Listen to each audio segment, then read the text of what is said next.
और ये वीडियो मैं आप लोगों के नजरों में लाना चाहता हूं।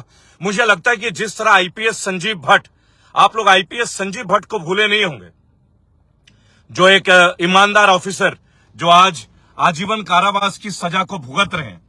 ये वीडियो मैं उनको डेडिकेट करना चाह रहा हूं, उनको। और ये वीडियो मैं डेडिकेट करना चाह रहा हूं जस्टिस चंद्रचूड़ जी को। मुझे लगता है कि जो हाल संजीव भट्ट का हुआ वो हमारे इस न्यायाधीश के साथ ना हो जाए, इस न्यायाधीश के साथ ना हो जाए क्योंकि सुप्रीम कोर्ट में चंद्रचूड़ साहब जो हमारे सीजीआई साहब हैं, मुझे लगता है इस वक्त भारत में करोड़ों लोग उनके ऊपर एक आस्था रख के चल रहे हैं, क्योंकि वो जो फैसला कर रहे हैं वो देश हित में बहुत बड़ा फैसला कर रहे हैं चंद्रचूड़ जी। लेकिन मेरा डर है, मुझे डर है इस बात का कि जस्टिस चंद्रचूड़ जी के साथ कुछ गलत ना हो, कुछ गलत ना हो। क्योंकि जैसे जस्टिस लोया के साथ हुआ, आप जानते हैं जस्टिस लोया कौन थे, जिन्होंने अमित शाह के केस को उठाया था और फिर उनकी मृत्यु हो गई। मृत्यु जो है वो संदेहास्पद स्थिति में हुई। और आज जम्मू कश्मीर के स्टेटस के ऊपर, चाहे राम मंदिर के ऊपर, विभिन्न मुद्दों पे चंद्रचूड़ जी जो है, जो हमारे सीजीआई साहब हैं, वो खुल के बोल रहे हैं, सरकार को कोस भी रहे हैं। तो क्या चंद्रचूड़ जी सेफ हैं? एक बहुत बड़ा मसला है दोस्तों। न्यायाधीश चंद्रचूड़ साहब जो हैं वो ऐसे फैसले और ऐसे आवाजों को उठा रहे हैं, आप लगा लीजिए, जो आज तक किसी ने नहीं उठाया, आज तक। और निडर होके वो सरकार के विरुद्ध बोल रहे हैं, सरकार को कड़ी फटकार लगा रहे हैं। लेकिन मेरे मन में एक डर है दोस्तों, मुझे डर है। मैं आप सबसे विनम्र निवेदन करूंगा कि जस्टिस चंद्रचूड़ जी के साथ सब खड़े हो जाइए अभी नहीं तो कभी नहीं, ये बात फैक्ट है। अभी नहीं तो कभी नहीं, क्योंकि जैसा आईपीएस संजीव भट्ट के साथ हुआ वही गलती ना हो जाए दोस्तों, वही गलती ना हो जाए। मुझे लगता है संजीव भट्ट के साथ जो हुआ उसके लिए हम जिम्मेदार हैं। आईपीएस संजीव भट्ट जो आज आजीवन कारावास है जेल में, वो हमारी वजह से है। अगर हम लोग चाहते देश में और खड़े होकर बात करते तो शायद बहुत अलग माहौल होता दोस्तों, बहुत अलग माहौल होता। लेकिन ऐसा हमने किया नहीं। ये देश भूल जाता है लोगों की शहादतों को। और मैं बहुत दिन से आवाज उठाता रहा हूं आईपीएस संजीव भट्ट के लिए, पर इस वक्त मैं आप लोगों से हाथ जोड़ के एक बात बोलता हूं, कहीं ऐसा ना हो कि जस्टिस चंद्रचूड़ के साथ भी वैसी चीज हो जाए जैसा आईपीएस संजीव भट्ट के साथ हुआ। अगर ऐसा हुआ तो हमारे देश का लोकतंत्र और प्रजातंत्र दोनों ही खतरे में आ जाएगा। सुप्रीम कोर्ट के जो फैसले हैं, सुप्रीम कोर्ट के जो ज्यूरिसडिक्शन है, वीआई चंद्रचूड़ साहब जो हमारे सीजीआई साहब हैं, वैसे आज तक किसी ने नहीं किया। बिना दबाव के इस कंडीशन में, चाहे नूह का हिंसा हो, चाहे मणिपुर का हिंसा हो, चंद्रचूड़ साहब जो हैं वो लगातार अपनी आवाज को मुखर कर रहा। हमारी जिम्मेदारी है, ये हमारी जिम्मेदारी है कि हम जस्टिस चंद्रचूड़ जी के साथ खड़े हो जाएं। अगर जस्टिस चंद्रचूड़ जी को कुछ हो गया, ये देश अपने आप को माफ नहीं कर पाएगा, ना हम आपको माफ कर पाएंगे, ना हम खुद को माफ कर पाएंगे। दोस्तों, मैं ये वीडियो देश के कोने कोने में लोगों से एक अपील करता हूं कि जस्टिस चंद्रचूड़ जी के साथ खड़े हो जाइए। जैसे किसान आंदोलन में किसानों को शहादत हो गई, जैसे छात्रों को पीटा गया, जैसे निर्दोष लोगों के घर बुलडोजर चलाए गए, कहीं ऐसा ना हो दोस्तों कि जस्टिस चंद्रचूड़ जी के साथ कुछ अनहोनी हो जाए। क्योंकि रंजन गोगोई तो राज्यसभा की लालच में चले गए और बहुत नेता बिक गए, बहुत अधिकारी बिक गए, लेकिन जस्टिस चंद्रचूड़ साहब सैल्यूट है सर, सैल्यूट है। आपने मणिपुर में मोदी जी की बोलती बंद कर दी सर, बोलती बंद कर दी आपने सर। इसके लिए आपको सादर प्रणाम, आपको दिल से अभिनंदन सर, आपको प्रणाम है सर, आपके चरणों में वंदन करता हूं मैं देश के करोड़ों लोगों से आज एक बात की अपील करता हूं कि हमारे न्यायाधीश जस्टिस चंद्रचूड़ साहब, ये जो जस्टिस है, ये बहुत लीडर और बेखौफ व्यक्ति है। इस वक्त उनको हमारी जरूरत है। अगर उनको कुछ हो गया तो हम सब जिम्मेदार होंगे। और आइए मिल के आवाज उठाएं आईपीएस संजीव भट्ट के लिए भी, आईपीएस संजीव भट्ट के लिए भी आवाज उठाएं।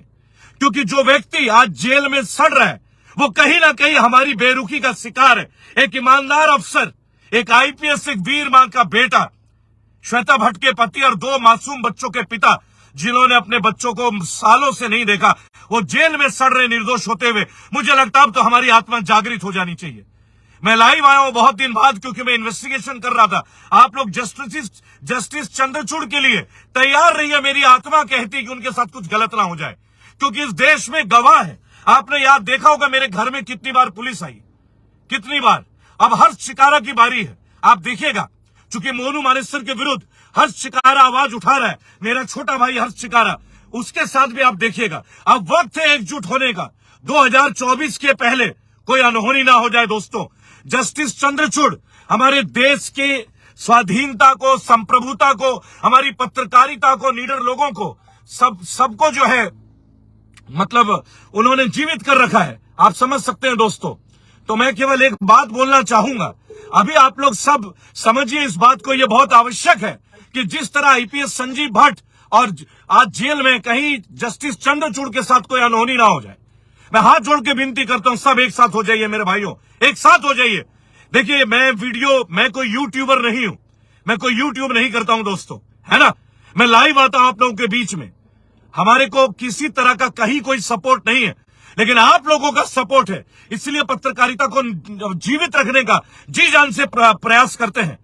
कितने ही लोगों की दुश्मनी लेके बैठे हैं आज, कितने बार अटैक्स हुए आप जानते होंगे, आपने देखा होगा, कितने बार गाड़ी पे भी अटैक हुआ। लेकिन आज चंद्रचूड़ जी के लिए मैं आत्मा से बहुत घबराया हुआ हूं, क्योंकि जिस तरीके से मणिपुर के इंसिडेंट में उन्होंने मोदी जी को और केंद्र सरकार को फटकार लगाई है, यह तय है कि कहीं उनके साथ कुछ अनहोनी ना हो जाए। और बिल्कुल ही ऐसा जस्टिस लोया ने किया था जब अमित शाह को सजा दी गई थी तड़ीपार की, लेकिन जस्टिस लोया जी की मृत्यु संदेहास्पद स्थिति में हो गई। ना जाने कितने पत्रकारों की हत्या हो गई, कितने विसल ब्लोअर गायब हो गए, और हम जैसे लोगों पे अनगिनत मुकदमे दर्ज हो गए। मैं अपील करता हूं देश की जनता से, ये वक्त है जस्टिस चंद्रचूड़ के साथ एक सुर में आवाज करने का। आज वो जम्मू कश्मीर के लिए बोल रहे हैं, आज वो मणिपुर के लिए बोल रहे हैं, आज युवाओं के एम्प्लॉयमेंट के लिए सरकार को कोस रहे हैं। मुझे लगता है कि शायद ही कोई ऐसा जस्टिस आया होगा भारत के इतिहास में जो इतनी दबाव के परिस्थिति में भी निडर के साथ, निर्भीकता के साथ भारत के लिए पूर्णतः समर्पित है। मैं सैल्यूट करता हूं जस्टिस चंद्रचूड़ जी को, और मैं आप लोगों से अपील करता हूं दोस्तों, भाइयों और बहनों, प्लीज ये वीडियो प्लीज शेयर कर दीजिएगा प्लीज। और आईपीएस संजीव भट्ट जो जेल में बंद है, उनके लिए भी आवाज उठाइए। हमें मालूम है 2024 के पहले हमारे साथ बहुत कुछ गलत होगा, शायद हम रहे ना रहे इसकी भी गारंटी नहीं है। जिस तरीके से सरकार ने हमारे पीछे मशीनरी लगा दी, हमारे पेज को व्यू बंद कर देते हैं, पेज लाइव नहीं होने देते हैं, मुकदमे, अभी उत्तराखंड का एक मुकदमा खत्म हुआ है मेरे पे, अभी बताइए, लूट का मुकदमा दर्ज कर देते हैं लाइव वीडियो पे। और क्या कहें आप लोगों से। लेकिन आप लोगों से एक अपील है, पत्रकारिता को अगर जीवित रखना है ना, तो पत्रकारों को जीवित रखिए। ये देखिए, सुरेश धन लिखते हैं डिजिटल भिखारी। चंद्रचूड़ जी के बारे में बात करते हैं तो ये हमें भिखारी लिखते हैं। ये बीजेपी आईटी सेल के कीड़े मकोड़े, आप समझ रहे हैं ना दोस्तों, इनको कीड़े मकोड़े बोलेंगे। ये दीमक की तरह हमारे देश की डेवलपमेंट को चाटे जा रहे हैं और चाटे जा रहे हैं। मैं केवल अपील करूंगा, ये वीडियो मैं समर्पित कर रहा हूं आज जस्टिस चंद्रचूड़ जी के लिए, शेयर कीजिए। और संजीव भट्ट आईपीएस, उनके पत्नी श्वेता भाभी के साथ मैं हमेशा खड़ा रहा हूं। अभी पुनः मैं अहमदाबाद जा रहा हूं सितंबर में, और फिर से पूरे देश भर में इस आवाज को बुलंद करूंगा। लेकिन जस्टिस चंद्रचूड़ जैसे लोग, सतपाल मलिक जैसे लोग, हर्ष शिकारा जैसे लोग, और आईपीएस संजीव भट्ट जैसे लोग, और आप उन तमाम सोशल एक्टिविस्टों को सल्यूट है जो अपनी जान की परवाह ना करते हुए, अपने परिवार की नुकसान की परवाह ना करते हुए इस देश की अखंडता और एकता के लिए और अखंड भारत के लिए आवाज उठाते हैं। जस्टिस चंद्रचूड़ जिंदाबाद, जस्टिस चंद्रचूड़ जिंदाबाद, आईपीएस संजीव भट्ट जिंदाबाद, आईपीएस संजीव भट्ट जिंदाबाद।